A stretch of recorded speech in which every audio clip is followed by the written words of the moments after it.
এটা হাতের একটা বিনাইন মেজেন ক্যামেল লেশন এফএনএসি করছি আমরা মেজেন ক্যামেল লেশন। হ্যাঁ, ভিতরে গুটলির মতো কিছু আছে আর কি, জায়ান্ট সেল টিউমার হইতে পারে, মানে ওপেন করলে দেখা যেতে পারে জায়ান্ট সেল টিউমার এরকম হইতে পারে। আমি ফার্স্টে জায়ান্ট সেল টিউমারই ভাবছিলাম, বাট ইয়াতে মেজেন ক্যামেল লেশন আসছে আর কি। দেখি আল্লাহ ভরসা কি।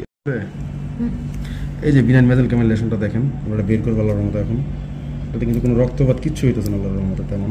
আমরা এখানে একটা টনিকেট বাইতে নিছি, এটা অবশ্য গ্লাভস দিয়ে টনিকেট বানায় ফেলছি। তো এটা মূলত একটা লাইপোমা টিউমার, দেখেন এই যে একটা লাইপোমা টিউমার। হ্যাঁ, অলমোস্ট বের হয়ে গেছে, দেখেন এই যে বের হয়ে গেছে। এই যে এখানে টেন্ডনগুলো দেখাই দিই, দেখা যাচ্ছে কিনা জানি না। টেন্ডন আমি জানি না ক্যামেরাতে কতটুকু বোঝা যাচ্ছে। এই যে টেন্ডন, ঠিক আছে। তো ফ্লেক্সডোর টেন্ডনগুলো এদিকে এসে শেষ হয়েছে আর কি। তো এই যে টিউমারটা, এটা আমরা বের করে ফেলবো ইনশাল্লাহ কিছুক্ষণের মধ্যে আল্লাহর রহমতে।